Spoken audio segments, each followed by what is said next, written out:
Quantos querem palavra de Deus para o seu coração, digam amém. Glória a Deus. Carta de Atos dos Apóstolos, na verdade.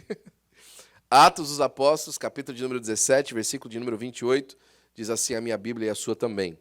Pois nele vivemos, nos movemos, existimos, como os disseram alguns dos profetas de vocês, também somos descendência dele. A introdução aí do nosso querido pastor Adriel vai discorrer daquilo que a gente viveu até agora nesse estudo de Atos dos Apóstolos e aonde nós estamos agora, né? Algumas das mensagens mais importantes que aconteceram na igreja primitiva estão registradas no livro de Atos, né? No estudo de hoje, a jornada começa com a primeira viagem missionária de Paulo e Barnabé, durante a qual enfrentam desafios e perseguições, enquanto compartilham a mensagem do Evangelho.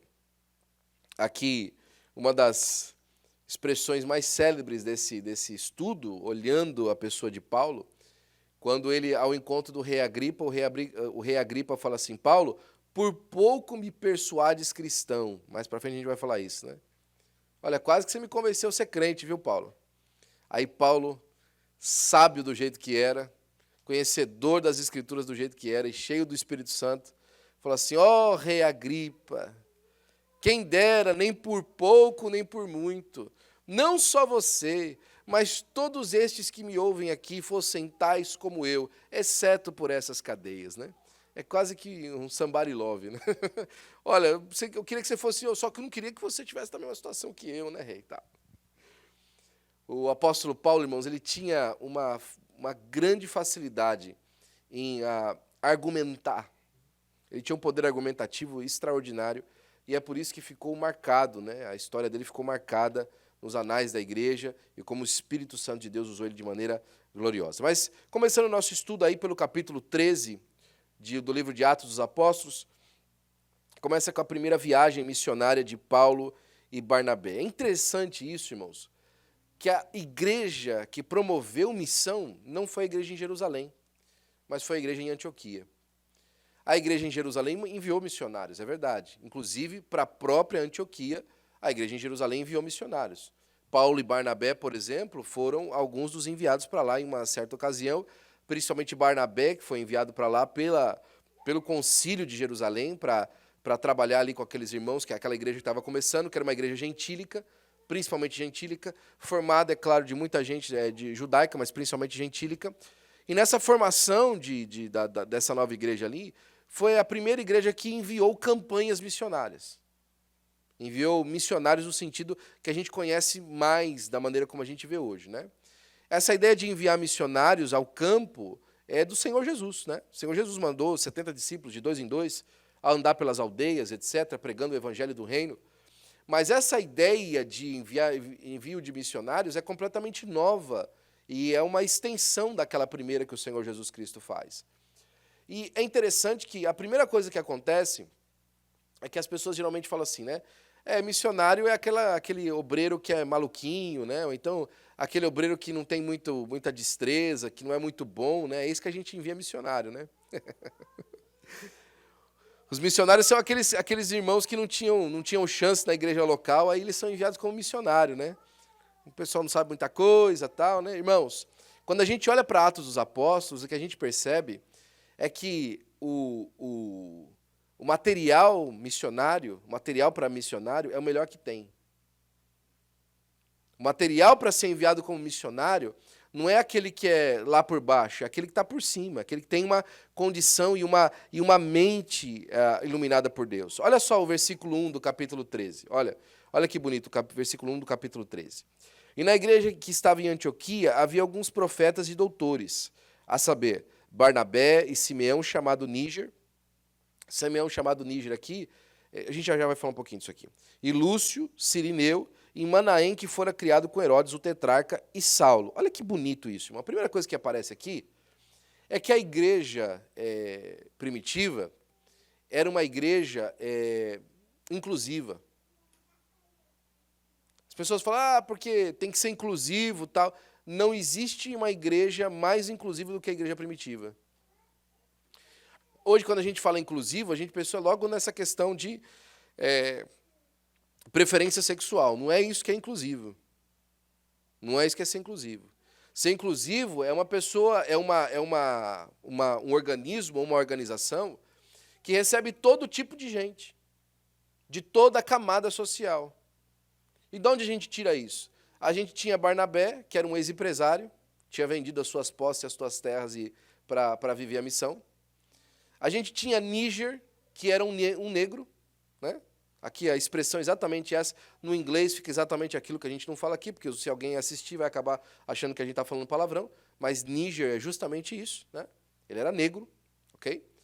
E tinha um tal de Manaém que foi criado junto com Herodes, que era um rei.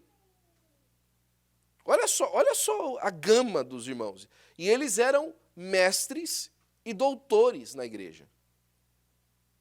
E quando foi ser levantado os nomes daqueles que tinham disponíveis para a missão, o nome desses estava à disposição. Sabe o que eu quero falar para você? É que nunca considere a obra de Deus, nunca considere a missão do Senhor como alguma coisa baixa. Nunca considere a chamada de Deus na sua vida, como o Dr. Ravi também costumava falar, ele falava assim, alguém acha que o pessoal que vai fazer teologia é porque não deu certo na matemática ou então na ciência, né? Aí não deu certo de fazer matemática e ciência, foi fazer teologia, pelo menos fazer alguma coisa. As pessoas têm essa conotação hoje em dia, de que a teologia é uma ciência, é uma matéria, é uma ideia que foi descartada, as pessoas já não têm mais nenhuma expressão sobre ela. Mas o que a gente percebe aqui, que na igreja primitiva, os melhores, aqueles que tinham uma posição melhor, inclusive no espectro geral da igreja, né? Que tinham capacidade, mas também era de todo tipo de vida, de toda a origem de vida, eram aqueles que estavam disponíveis para fazer a obra de Deus. Isso é extraordinário, né? Eles chegam a Pafos, a capital do Chipre, e aí é interessante também porque no momento que eles estão ali orando, né? E isso aqui é um dos temas principais na nossa separação de obreiros. Toda vez que a gente se prepara para separar obreiros na igreja, esse é um tema que sempre nós lemos, inclusive está na nossa folha de crivo para obreiros, né? Capítulo 13 de Atos dos Apóstolos, versículo 3, se eu não me engano. Vamos dar uma olhadinha lá? Atos dos Apóstolos 13.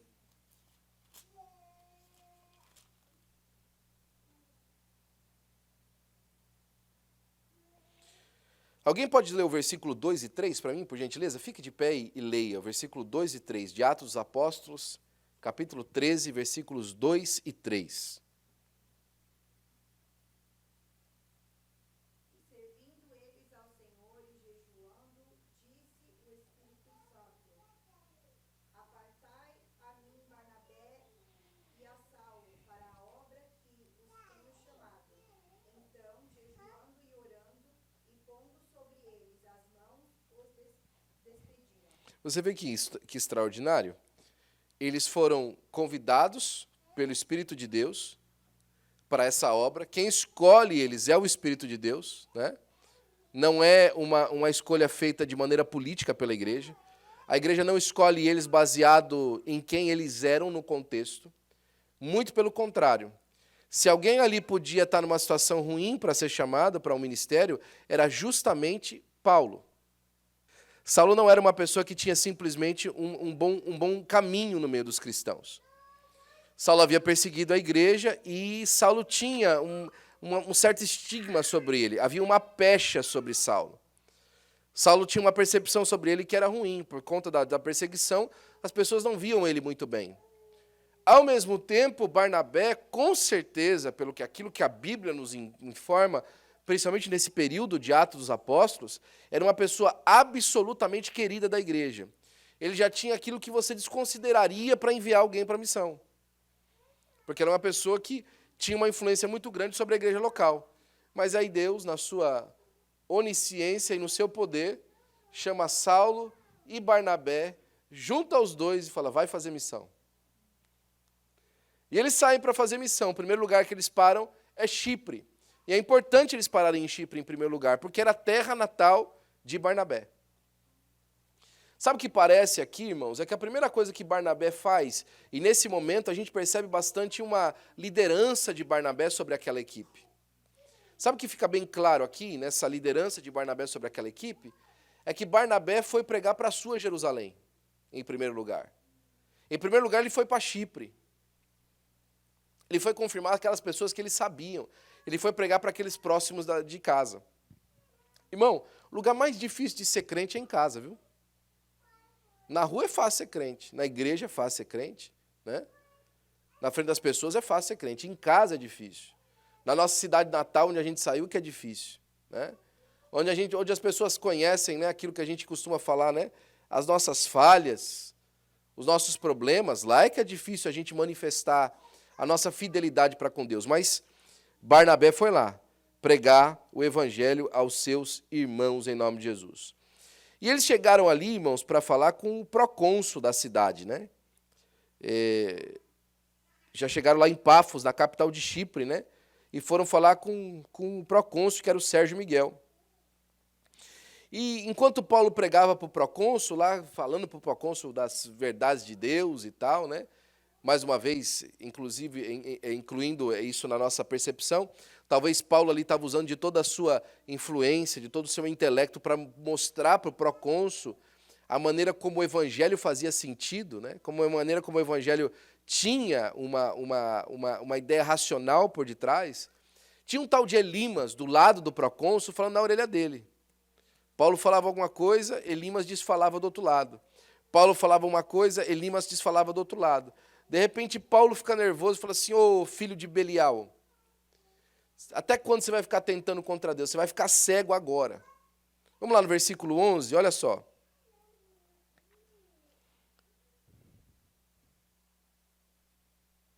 Versículo 10, ó. Ó filho do diabo, cheio de todo engano e de toda malícia, inimigo de toda justiça, não cessarás de perverter os retos caminhos do Senhor? Versículo de número 11.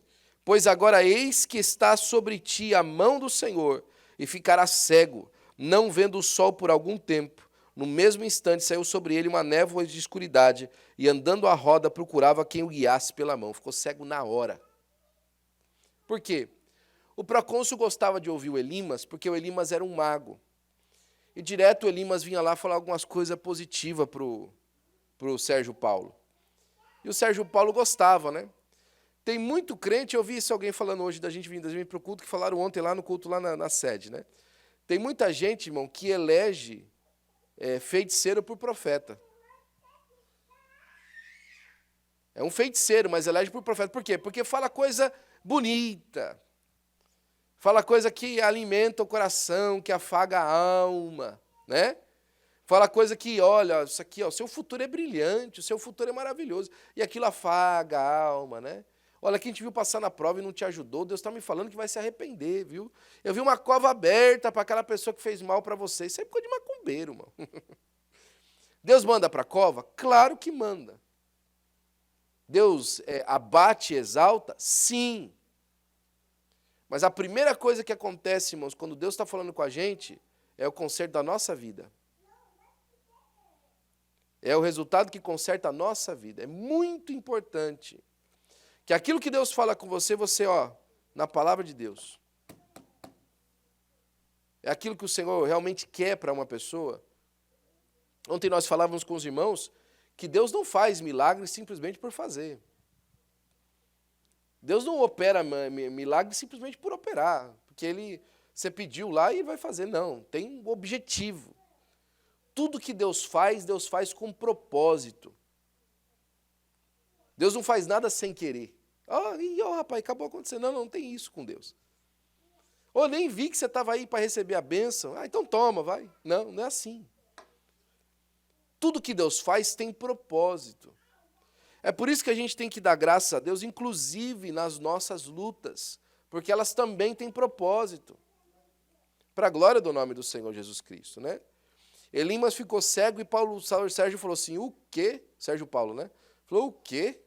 O homem ficou cego, eu vou aceitar Jesus agora.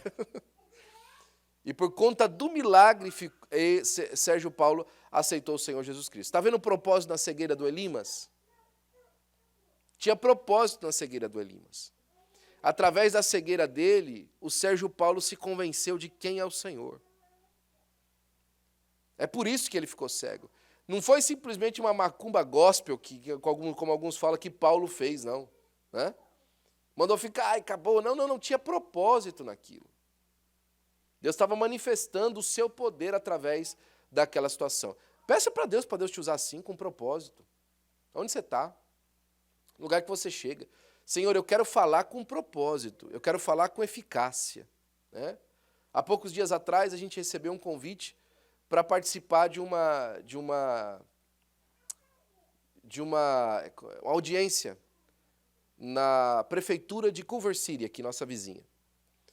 Um dos sargentos da cidade, que de vez em quando frequenta aqui a nossa Santa Ceia, me pediu para que eu fosse lá, para dar uma palavra a respeito de um assunto que a polícia tinha. Eu falei, muito bem, qualquer assunto que for, eu falei, como é que eu prego o evangelho aqui?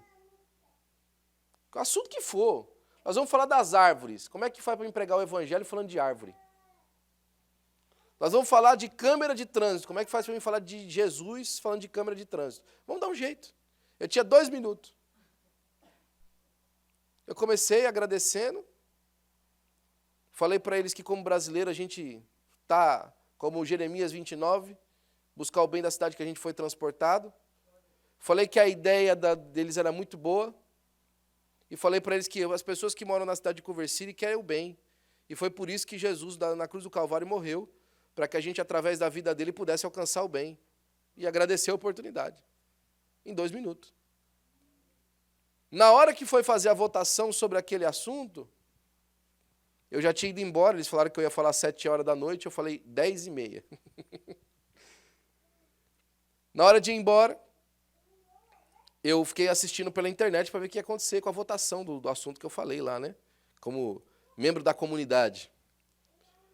E a hora que o prefeito foi dar o voto dele, ele falou assim, como o pastor Gutnick falou aqui agora há pouco, propósito. E ele usou parte do meu discurso, de 2 minutos, para fazer o voto dele sobre aquele assunto. Né? Para que Deus te use com propósito em qualquer lugar que você vá. Para que aquilo que você falar marque a vida da pessoa e ela saiba que porque foi dito, agora vai acontecer, porque o homem de Deus falou, porque a mulher de Deus falou, porque o Senhor se manifestou através daquilo ali. Esse era o propósito de Paulo, não era simplesmente ver um homem cego, coitado do homem. Mas através da manifestação do poder de Deus na vida dele, Sérgio Paulo ter certeza de quem era o Senhor. Depois disso, eles saíram para Icônio, Listra e Derbe, e ali eles fizeram um rebuliço. Né? Inclusive chegaram alguns ali, né? E começaram a falar o seguinte, olha, aqueles que alvoroçaram o mundo chegaram até aqui. Esse povo aí está botando fogo no mundo e agora está aqui na nossa cidade também. Né? E aí, no capítulo 14, que eles contam que quando eles chegaram na cidade, eles estavam lá na cidade em Icônio, né? Em Listra, na verdade, quando eles chegaram em Listra, entrando na cidade, eles viram que tinha um homem coxo desde do seu nascimento, e olharam para o homem e viu que o homem tinha fé para ser curado. Como é que a gente vê a fé de uma pessoa para ser curada? Você pode me explicar como é que a gente enxerga a fé de uma pessoa para ser curada? Mas a Bíblia diz que ele enxergou a fé do homem e viu que ele tinha fé para ser curado. Né? Sabe o que é isso aí, irmão? Isso é discernimento. Discernimento espiritual. 1 Coríntios capítulo 12 fala de discernimento de espíritos. Mas espíritos ali não é simplesmente o espírito com E maiúsculo, mas é o espírito com E minúsculo, mas que também fala de ambiente espiritual. Aquele que é do Senhor é chamado pelo Senhor para discernir ambiente. Já chegou em um lugar e falou assim, nossa, bateu um peso aqui em mim agora? É discernimento. De onde você está andando. Quando eles entraram na cidade e viram o rapaz olhando para ele, falaram assim, sim, o rapaz vai ser curado hoje. Está na cara dele que ele quer aceitar, que ele quer receber. E diz que quando eles fazem isso, né, quando aquele rapaz recebe a cura, o povo da cidade fica empolvorosa. Todo mundo conhecia o rapaz, era coxo desde nascença. E aí o sacerdote da cidade, o sacerdote dos deuses lá pagãos da cidade, vai pegar um bezerro para sacrificar em nome de Paulo e de Barnabé. Eles chamam Barnabé de Zeus e Paulo é Hermes, porque é o porta-voz de Zeus. Estava ali bem claro que, mais uma vez, a liderança estava sobre a vida de Barnabé e Paulo era um porta-voz daquele grupo. Né? Isso é interessante, irmãos. Dentro dessa perspectiva antiga, aquele que fala nunca é o mais importante. O mais importante é aquele que está atrás. Aquele que está dando suporte. A mesma coisa que acontece com Moisés e Arão. Quem falava com o faraó né? Ninguém sabia por quê, né? Porque Moisés não sabia falar. Tinha problema, né? na fala. Mas o motivo também era porque essa questão do porta-voz que vai sempre à frente. E aí quiseram sacrificar. E eles, com muito custo, impediram os homens de sacrificar para eles. Isso que custou. Agora, olha que bonito isso, irmãos. Olha que coisa gloriosa. A humildade dos homens de Deus. O homem de Deus opera um milagre extraordinário. Aquele homem era coxo desde nascença. E ele não toma para si a glória. A gente vê por aí, e você que me assiste pelo YouTube, você que está me assistindo da nossa igreja, ou de outra igreja que você passou por aqui e assistiu, cuidado com os profetas que tomam glória para si. Cuidado daqueles profetas que são criticados por uma conduta de vida, do dia a dia, uma conduta de caráter, e aí começam a defender o seu mau caráter pelo fato de fazerem coisas extraordinárias. Cuidado. Não. É como se ele tivesse um uso capião de pecado porque ele faz alguma coisa que é extraordinária em Deus. Não, eu posso ter essa falha aqui porque aquilo que eu faço é tão bom para Deus que Deus me permite ter essa falha. Um grande pregador americano foi pregar no Maracanã, no Rio de Janeiro. Se é no Maracanã, tem que ser no Rio de Janeiro, né? Ele estava voando no helicóptero e ele viu a multidão lá embaixo, estava com o seu tradutor, e ele viu a multidão no Maracanã, onde ele ia pregar. E ele olhou para o tradutor e falou assim, meu Deus, olha isso, essa multidão lá embaixo, como Deus precisa de mim. Eu não preciso dizer para você que 1 ano depois, ele estava completamente envergonhado, porque saiu uma falha moral muito feia dele aqui nos Estados Unidos, e ele precisou de ser afastado da igreja. Feia, uma falha moral muito feia nos anos 80. Por quê? Porque a soberba, irmãos, entra no coração, e aí aquilo que é para dar para o Senhor, a pessoa aceita para si. Agora, olha que interessante. Eles evitaram tanto que os homens fizessem esse louvor a eles, que já chegou o pessoal da sinagoga, e a Bíblia fala que com alguns homens vadios da cidade, com alguns homens que não tinham nada que fazer. E apontaram para ele e falaram assim, esse pessoal aí, está alvoroçando aqui a cidade, está fazendo contra nós. E começaram a bater neles. 2 minutos atrás, estavam querendo sacrificar em nome deles. Não deu certo, agora estavam apanhando. Lembra do grande filósofo brasileiro, Josinei Lopes? O diabo, quando não pode parar, o que ele faz? Te empurra. Aqui foi o contrário, aqui ele usou a tática contrária. Primeiro ele tentou empurrar, não deu, vamos parar eles então.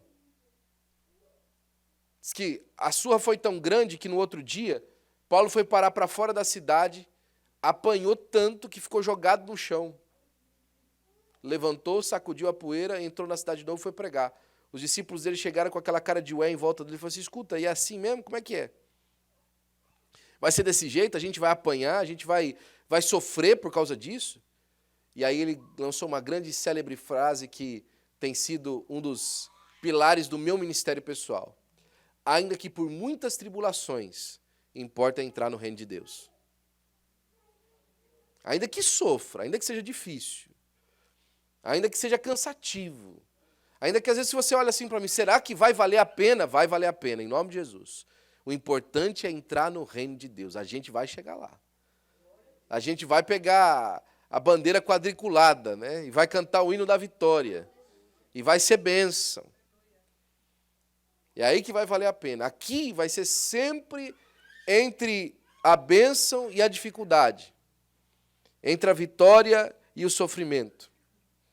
Eles voltam agora, acontece aí no capítulo 15 o concílio dos apóstolos em Jerusalém. E aí uma decisão importante da igreja aparece, que é que eles passam a não exigir a circuncisão dos gentios. Existia um debate muito grande a respeito disso, se os gentios deveriam ser circuncidados ou não. Existia uma grande e forte influência judaizante, que queriam que o gentio, quando aceitasse Jesus, fosse circuncidado, mas alguns perceberam que aquilo era uma questão cultural, da aliança antiga. Então precisou de fazer uma reunião de ministério, para decidir se aquilo ia continuar ou não. E na reunião foi decidido que aquilo não ia continuar, que aquilo foi removido, né, da prática da igreja, e a igreja então não mais faria isso. E aí nós temos a segunda viagem missionária, né, de Paulo e Silas agora, porque Barnabé e Paulo eles se separam por conta de uma divergência se deveriam levar João Marcos ou não. João Marcos era sobrinho de Barnabé. Esse João Marcos, que é sobrinho de Barnabé, é aquele que escreve o Evangelho de Marcos. É o mesmo Marcos, né? Alguns falam que é primo, mas o que parece mesmo é que ele era sobrinho. Barnabé era irmão da mãe de Marcos. A mãe de Marcos é aquela Maria que Pedro chega na casa dela. Lembra quando Pedro sai da prisão durante a noite? Que o anjo abre a porta, ele bate na porta da casa de uma irmã lá, a irmã Maria, né? Aquela ali é a mãe de João Marcos. E o Barnabé era irmão dela, né? Então, por conta dessa divergência entre Barnabé e Paulo sobre levar João Marcos, Barnabé vai para um lado, Paulo vai para o outro e eles se separam. A separação é até um tanto que constrangedora na literatura bíblica, porque como é que os homens de Deus assim podem ter uma divergência tão grande, né? O que parece aqui é que a divergência de Barnabé e de Paulo era sobre o trabalho, não contra um contra o outro, né? O que acontece? Às vezes um irmão pensa de um jeito, outro irmão pensa do outro, mas a discussão deles realmente foi bastante quente, foi bastante acirrada e que chegou ao limite deles se separarem. Então Paulo agora toma Silas, Barnabé vai para uma outra viagem e desaparece do Novo Testamento.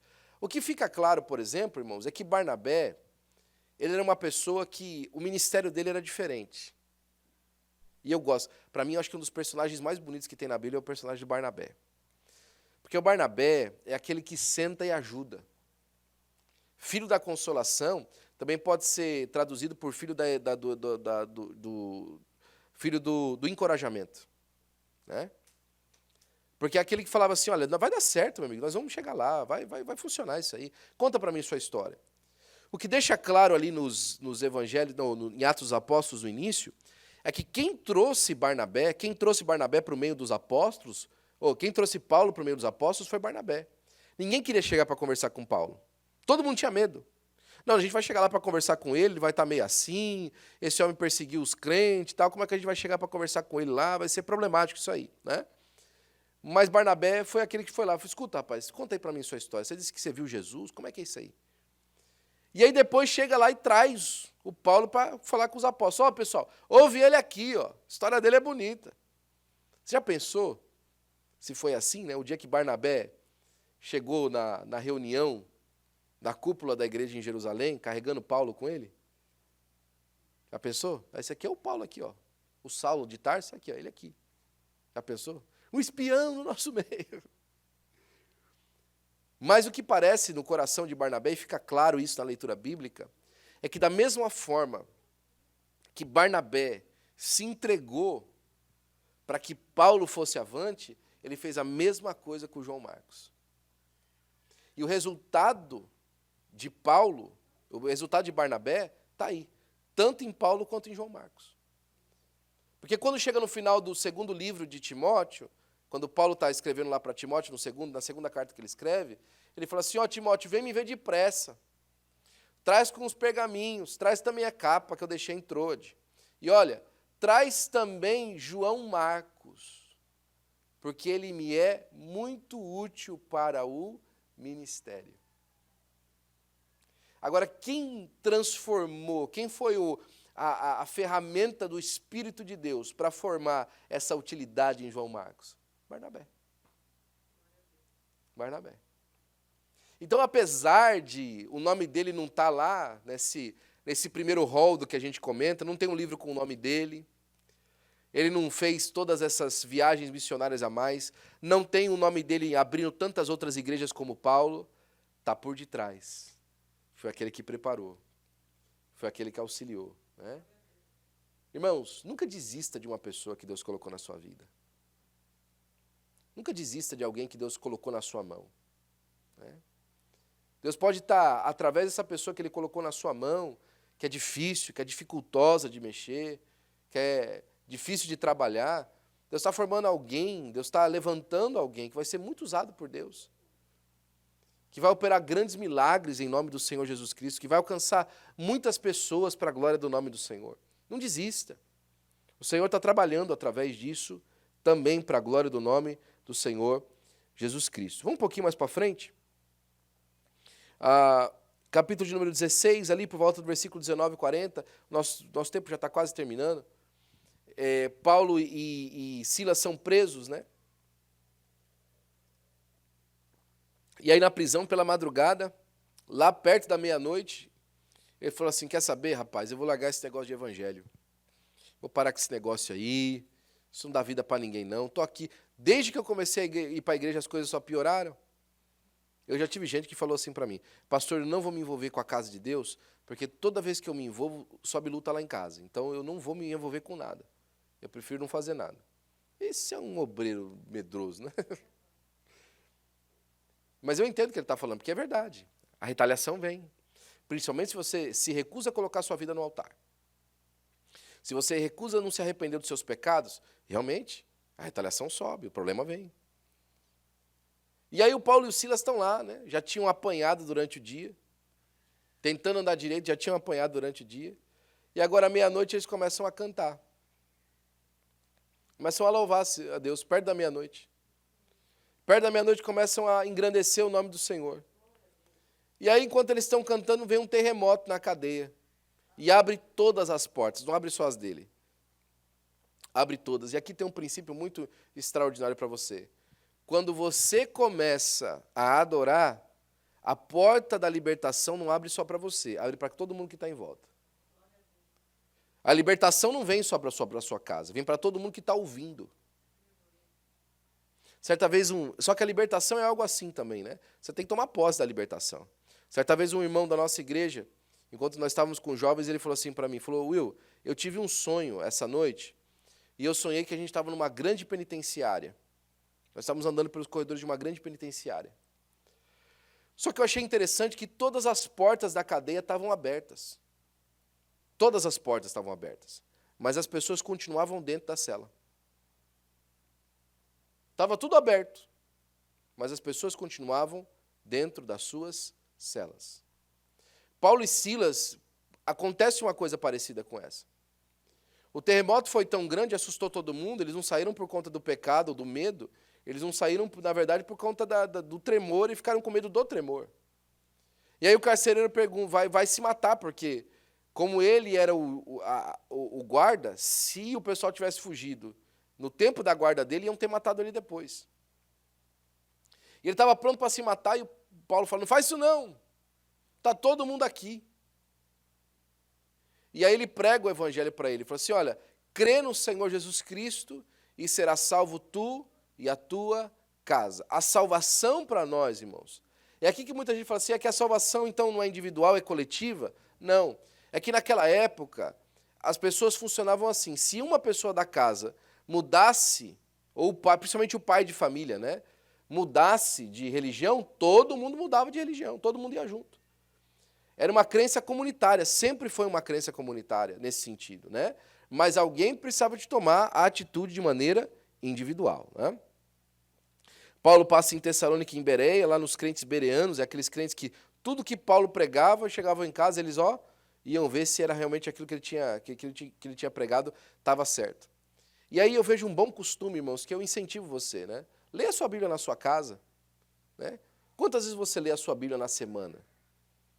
Quantas vezes você lê a sua Bíblia no dia, né? Quantas vezes você lê a sua Bíblia no mês? Tem pessoas que às vezes passam um mês sem pegar a Bíblia, só pega a Bíblia quando vem na igreja e olhe lá. Não tem uma conduta de leitura. Os crentes bereanos, não. Eles ouviam alguma coisa, opa, peraí, isso aqui está na palavra de Deus, é assim, né, que acontece? E aqui chega uma das partes favoritas também minhas, quando Paulo chega em Atenas e vai andando lá pelos altares dos deuses, né, que era um lugar muito supersticioso, tinha altar para tudo quanto é Deus. E aí ele percebe um altar ao Deus desconhecido. Eu entendo, né? pastor Adriano até falava isso, nosso comentarista falava isso, que aconteceu uma praga lá e tal, e para a única maneira que eles conseguiram sair daquela praga é porque eles entregaram ofertas a um Deus que alguém disse que tinha se convertido a ele quando foi em Israel e tinha voltado, mas eles não sabiam o nome desse Deus. Então, colocaram lá altar ao Deus desconhecido. Essa história ficou, então Paulo, através dessa história que tinha lá, usou isso para falar do Deus desconhecido. Eu acho que é um pouquinho diferente. O texto vai dizer que os atenienses eram muito supersticiosos, né? Eles tinham uma superstição muito grande. Então, eles tinham altar para tudo quanto é Deus conhecido. Eles ficaram com medo que talvez uma deidade chegasse lá algum dia e falasse assim, escuta, cadê meu altar? Vocês não fizeram altar para mim? Então, já tinha um altar lá que chamava altar ao Deus desconhecido. Se cada gente esqueceu de algum, está aqui, entendeu? Não, daqui, está aqui o do Senhor. A gente acha que a gente esqueceu? Aqui, Deus desconhecido. Aqui não sabia o nome. Entendeu? É que nem aquele túmulo do soldado desconhecido, né? É porque para honrar aqueles que foram anônimos na guerra, né? Que lutaram a guerra de maneira anônima.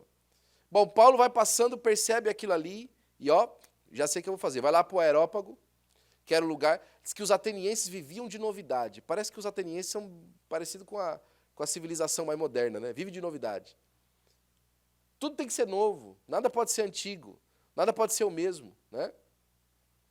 Eu fico pensando como é que os crentes eles conseguem, né, amar Jesus ainda, porque Jesus continua sendo o mesmo ontem, hoje e eternamente, né? É necessário entender, irmãos, que naquilo que é o mesmo também tem glória. O sol nasce todo dia, e a glória a Deus todo dia que ele nasce, né? A gente precisa de entender que também no monótono existem as coisas de Deus. Bom, mas os atenienses não eram assim, eles queriam viver de novidade. E nessa novidade que eles estavam esperando viver, um dia Paulo aparece lá e fala, olha, eu vim aqui para vocês falar do Deus desconhecido, né? Achei vocês um tanto supersticiosos, mas esse que vocês não conhecem é justamente o Deus que dá vida para vocês e que dá fôlego para vocês.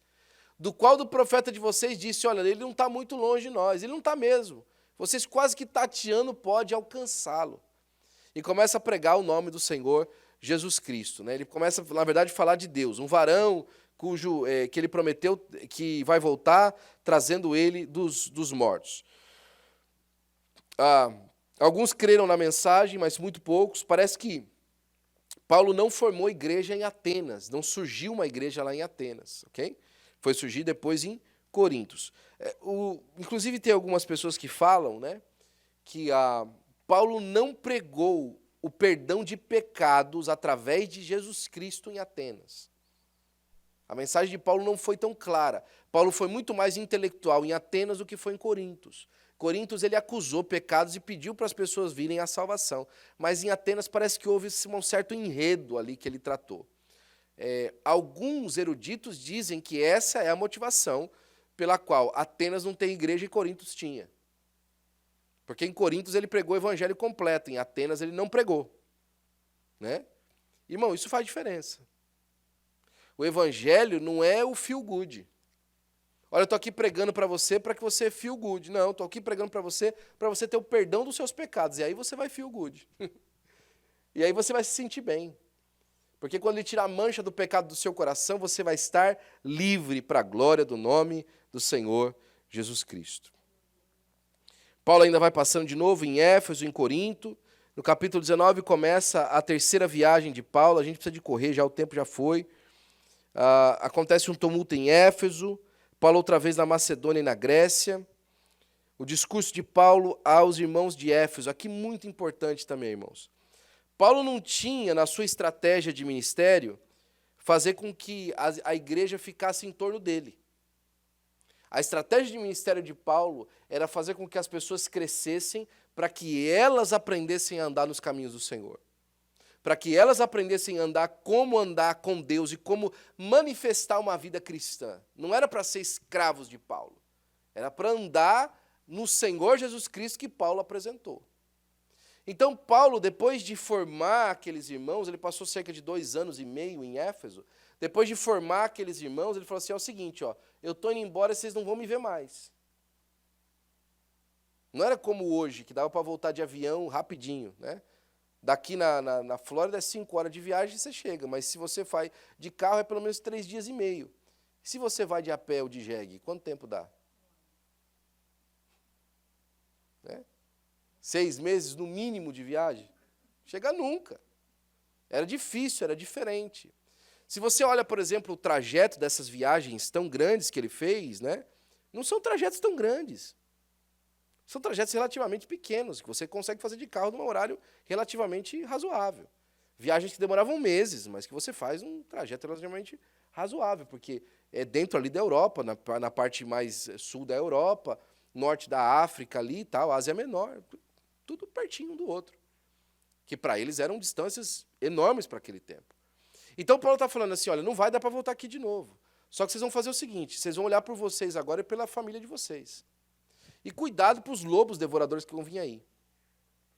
Paulo sabia que nem todo mundo tinha a mesma intenção dele. É por isso, irmãos, que a gente tem que saber se a gente congrega com um lugar saudável.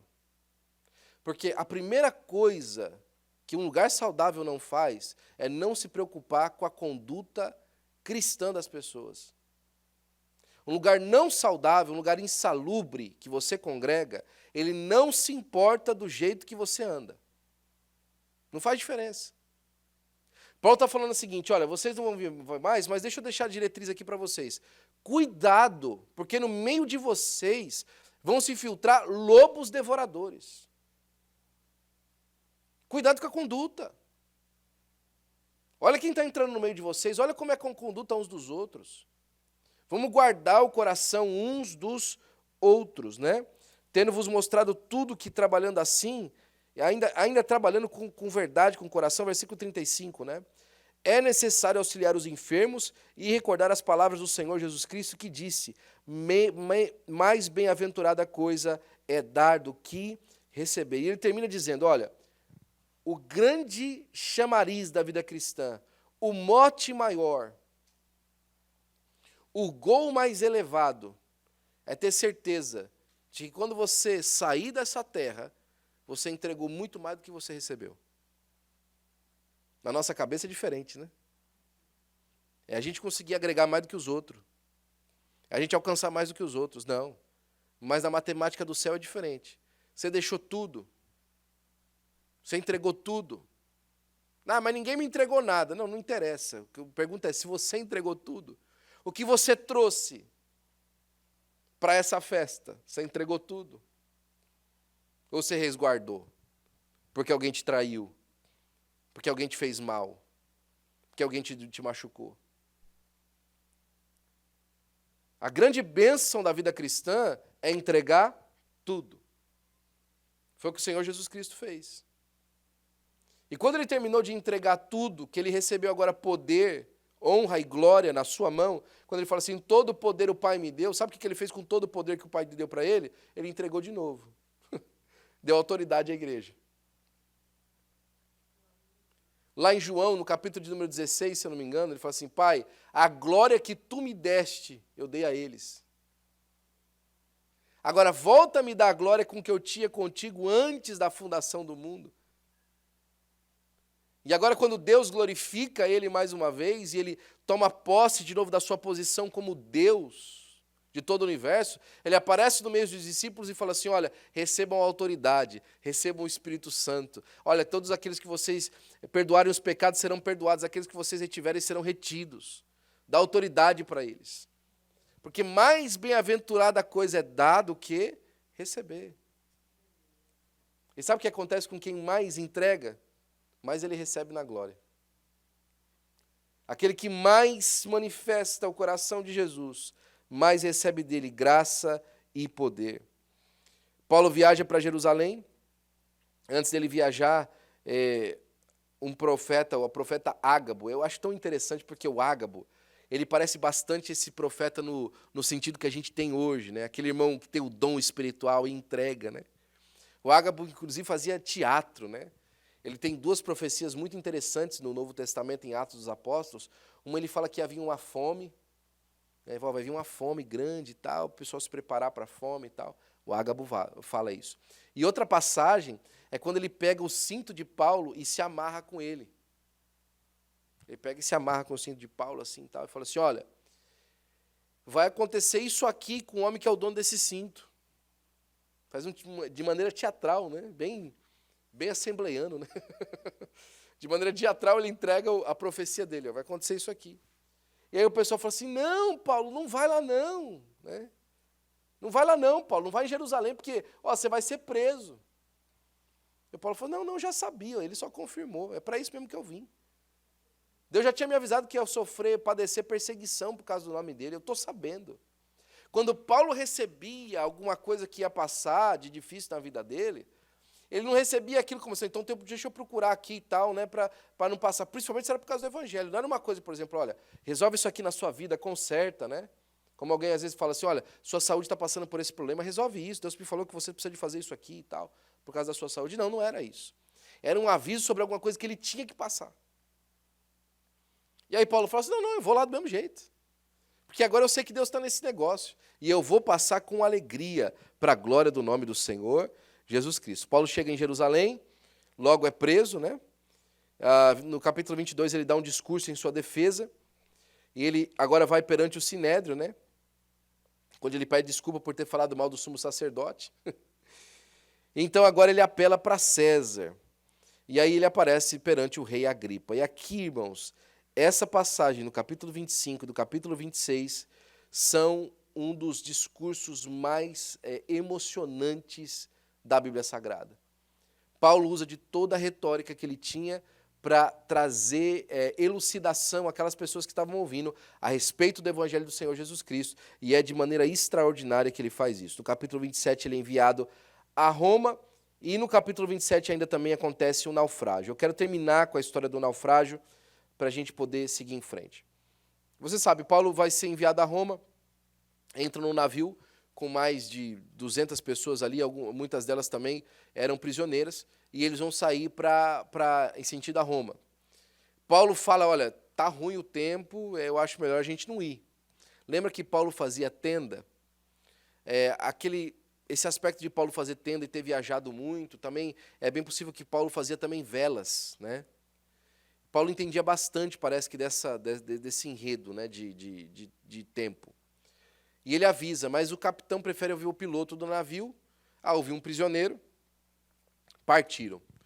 No meio do negócio veio um euroclilão, né, que era um vento que tinha lá, e aí o barco começa a passar por muito problema. Você conhece a história. O barco começa a se despedaçar no meio da tempestade, a situação começa a ficar difícil, e aí eles começam a jogar os pedaços do barco no mar. Né? Só fica a armação do barco. Até a comida já tinha sido jogada de fora. E aí eles ficaram naquela situação difícil e Paulo, no meio daquela situação, levanta. E eu quero que você me ajude a ler, lá no capítulo 27, para a gente finalizar. Porque essa história é muito bonita e ela dá mais uma lição para a gente muito importante sobre a nossa vida cristã.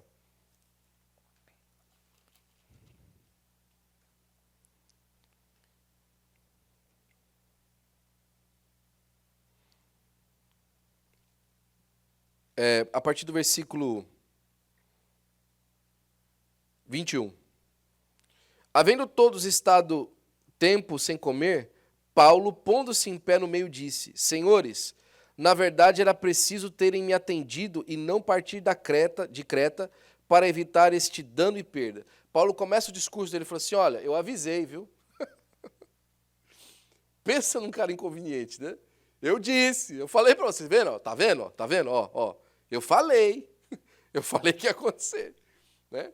Eu falei para vocês que não era para sair de Creta, mas já agora vos aconselho, bom ânimo, porque nenhuma vida se perderá entre vós, mas somente no navio. E aí fica interessante porque Paulo falou o seguinte, lembra que eu falei da primeira vez e tinha razão? Vocês não me ouviram? Me ouve agora então, ninguém vai morrer. Irmão, é tão importante quando o conselho dado e negado se torna uma autoridade para a próxima etapa. Às vezes a pessoa não te ouviu da primeira vez e você ficou chateada porque ela não te ouviu. Fala de novo. Deu errado, não deu o que ela fez porque ela não te ouviu? Dá outro conselho agora, mas lembra ela. Lembra. Eu não tinha falado para vocês por acaso, eu sabia o que ia acontecer. Mas tem de bom ânimo, porque nenhuma uma vida vai se perder. Olha o versículo 23, e aqui está a autoridade de Paulo. Porque esta mesma noite, um anjo de Deus, de quem eu sou e quem eu sirvo, esteve comigo. Um anjo apareceu para mim, esteve aqui comigo. E dizendo, Paulo, não temas, é preciso que compareças perante César. E eis que Deus, por sua graça, te deu todos quanto navegam contigo. Olha, porque você precisa aparecer para César, viu, Paulo? Porque você precisa chegar em Roma, todo mundo aqui vai sobreviver. Por causa do projeto da sua vida, pessoas vão ser salvas. Pessoas vão ser abençoadas, porque você precisa de chegar no lugar que você precisa chegar. Vai acompanhar, a bênção vai acompanhar, porque você precisa chegar lá para a glória do nome do Senhor Jesus Cristo. Aí ele fala assim, portanto, senhores, tem de bom ânimo, pois eu confio em Deus, que sucederá do modo por que me foi dito, porém é necessário que vamos dar numa ilha. E aí o tempo passa, você sabe, eles avistam a ilha, os soldados tiram a espada para querer matar os prisioneiros, não deixam matar os prisioneiros, chega todo mundo na ilha, todo mundo são e salvo. Quando está todo mundo sentado lá na ilha, depois que Paulo já tinha falado que todo mundo era para ser salvo, uma cobra vem e morde Paulo. Aí a pessoa falou assim, esse aí tá lascado mesmo, viu? O homem sobreviveu do mar para chegar aqui na terra e tomar uma mordida de cobra. Como é que acontece um negócio desse aí? Que coisa terrível, né? E aí o tempo vai passando, o homem não morre. Irmão, é naufrágio, é cobra que morde, é gente que prende, é terremoto que vem. Vai cumprir o propósito, não adianta. Vai chegar onde Deus mandou para chegar. Porque é fiel a chamada. Agora, sabe o caminho mais curto para a morte? Recusar a chamada. Recusar o que Deus chamou para você fazer é o caminho mais curto para a morte.